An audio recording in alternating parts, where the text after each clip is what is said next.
Hi, everybody. Thanks for joining me today. My name is Todd Menard, and today we're going over the Greater Phoenix Metropolitan Housing statistics for the week ending June 30th. Let's take a look. 85 days closed on market this past week, a 4.35 month supply. Absorption rate was at 23.01.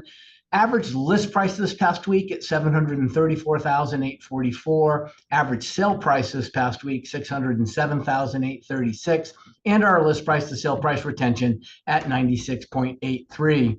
Taking a look at active inventory, down to 26,399.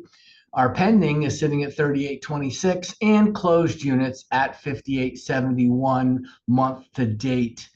Taking a look at new listings, we've got 1,764 new listings this past week. That's down 10%, not quite the number we're looking for, bringing our days on market for active inventory to 116.9 and for closed at 84.6.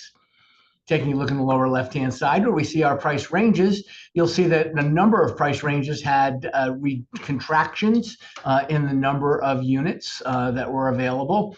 And also taking a look at what percentage of total inventory each of the categories represent. The $0 to $600,000 market is representative of 66.04% of the entire MLS inventory.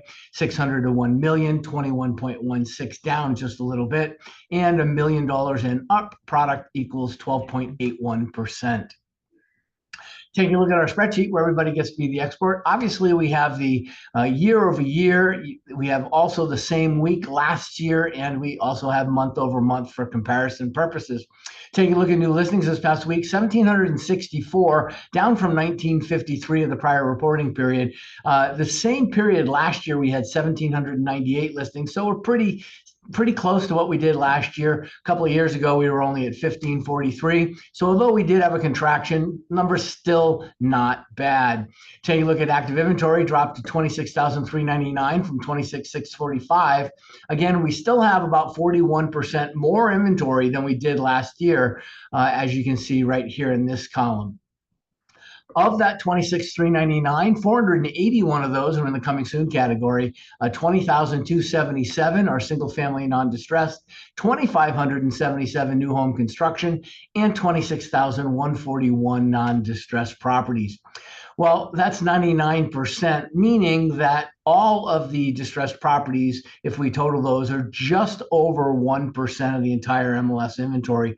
If we take a look at year over year, you'll see last year we only had 39, 35, and 5, and now we're at 176, 93, and 23. So obviously significantly more, to the point of possibly maybe 400 or 500% increase in numbers over the same period last year. Mostly this is caused by high credit card debt, obviously some affordability with the high inflationary numbers, and the fact that although people have equity in their homes, you necessarily can't spend that equity, specifically if you have poor credit or are behind in your mortgage payment. Taking a look at pending, we're at 3826. We were at 3964. Pending, we look at as how many buyers are in the marketplace. And so when this number is significantly less, now remember, these are week over week numbers as we're looking into the month over month numbers, which we are probably in the next 7 to 10 days going to be issuing the final June month end numbers. We'll really see how how many buyers really were commensurate in the marketplace today. But 3,826 is where we were this past week, down just a little bit. 3,829. So right now we seem to be mimicking last year's summer months. We are actually past the summer boom period, and we're now going into the July, August, which are typically vacation months for a lot of people. Kids are still out of school. We have a lot of executives that take vacations during these periods of time. So usually there's less activity in the months of July and August. So we'll have to take a look and keep up. There have been some reports from federal economists that have said that they believe that the summer months are still due upon us, that it's possibly that they're just a month or two late. That would mean that in July, the numbers would pick up, but we just aren't seeing that take place at this particular moment. Let's look at a couple of the other numbers and we'll dig into this a little deeper. Taking a look at closed inventory month to date, we're sitting at 5,871. That's about 7% less than it was last year, or excuse me, higher than it was last year. So it is very possible that, same period of time, we're going through the last couple of days of the month where we have most of our closings. We'll see exactly what takes place. We ended June last year at 6,290. So I'm not necessarily thinking we're going to exceed that. I think we will also be in the red this month as well, as far as closings are concerned. And if we take a look at the short sales, the distressed marketplace, it does also somewhat, certainly the lender owned are a little higher than last year, 3 times higher, but what's closing is about commensurate to what we were doing last year. So although we have many more properties that are available, it's taking longer to negotiate those properties because the buyers are actually negotiating with a short sale servicing company and not really the seller. So we'll see exactly how those continue as the summer months move on. Taking a look at the month supply, this is in the green because we are coming down. We should be at this point somewhere between 2.5 to 3 months supply. We're at a 4.35 months supply. So in essence, the market is significantly slower than it had been. Sellers are pretty much forced to negotiate. But again, pricing strategies for sellers, you have to be very careful right now because the buyers are expecting a discount off of the list price. They're also expecting concessions to be made within the terms of the contract. And during the inspection period, kind of as we said 2 weeks ago, they are also expecting the sellers to take care of all those little things, that really makes the property, that really shows that it's a resale property. So they're comparing it with all the new home construction homes that are out there. The incentives are fierce in those new home marketplaces. Plus, a lot of the incentives have been turned away from cash discounts into credit, or better yet, down payment assistance and financial interest rate buy downs that are permanent in the marketplace right now. So we're seeing that it's very difficult for sellers to compete in that marketplace in certain price ranges when there are new homes that are within the same proximity as the resale product. Taking a look at the median sale price, we're sitting at $459,900. We're up. That's up about $11,000 week over week comparison. However, I would expect it to fall somewhere around the 455 range by the end of the month. So I don't think that's really an incorrect assessment, even though this again is a weekly. What's taken place in the last week? That's what these numbers are. I don't really see that there's a big significant change there.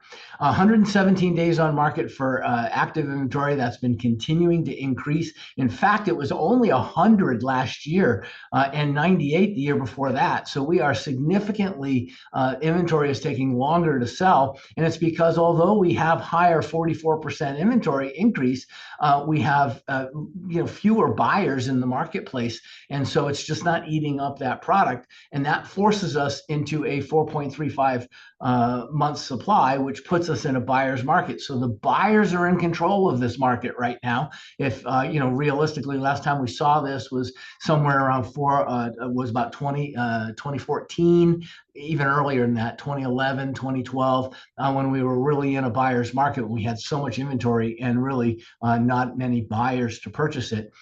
So the market is negotiating in that kind of a market is totally different than negotiating in a seller's market, which is a basically list it and sell it market.